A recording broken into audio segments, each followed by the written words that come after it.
let's head back to Andrew in Atlanta, who is standing by with another special guest. Andrew.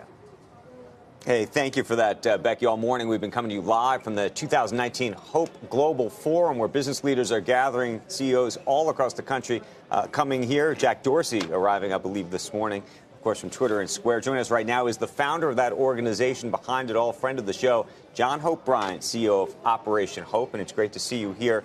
We've been talking about in Atlanta. We've been talking about the markets all morning, the turmoil with trade, Mexico. You talk about inclusive capitalism. Interconnect them, because I know you're thinking about this morning.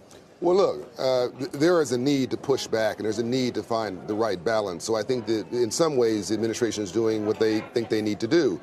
But remember that Birmingham, Alabama could have been Atlanta, but they fought over race and stupid stuff, and we decided to fight over money. So the color wasn't white, black, red, brown, and yellow. It was the color of green and what was best for the city. Now, Atlanta has exploded economically. Busiest airport in the world, one of the top 10 MSAs in the country.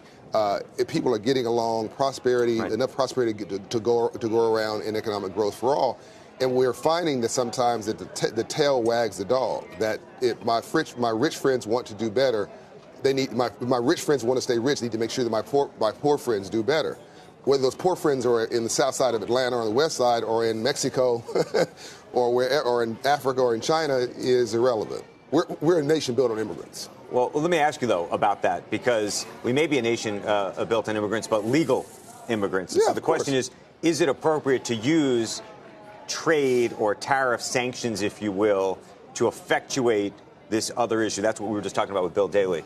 Well, look, I'm not going to get into that because that's a complicated issue. I will say, though, that, NASCAR has celebrated it, but, it was made by moonshine runners in the Appalachian Mountains. That wasn't exactly legal. That all of the immigrants who came through Ellis Island, who looked like you more than they looked like me, weren't all legal immigrants. And some of them were turned back, by the way. A lot of my Jewish friends were turned back. They ultimately came in, and we built an economy on their foundation. They couldn't get in those office towers, so they made some of them of their own.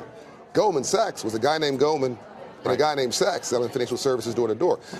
I'm saying that these are serious issues, and I'm going to let Washington deal with that. But we should balance this out by understanding that we don't live in an isolated world, that America is a beacon for freedom and economic opportunity for all. Let me ask you, I was just saying during the commercial break, this is your Super Bowl. I mean, you have executives and CEOs. This is 5,000 people are here. Yeah, Ed Bastian was emailing me when he and I were going back to CEO Delta at 2 in the morning as he's preparing to go to Korea, because he was so hyped from being here and loved interviewing with you, by the way. So it's not checking a box. They're really into this. But what is this all about? This is about expanding prosperity for all of God's children. This is about GDP. I really believe we can pop GDP 1% if we can get their credit score up 100 points. I know that sounds a little silly, but half of African Americans have a credit score of below 620. Right. You can't get a small business loan. You can't get a decent home mortgage. We have most of the problems we have in rural white America, 500 credit score neighborhoods. Black and brown America, 500 credit score neighborhoods. It's not a political issue or a racial issue. It's an economic issue.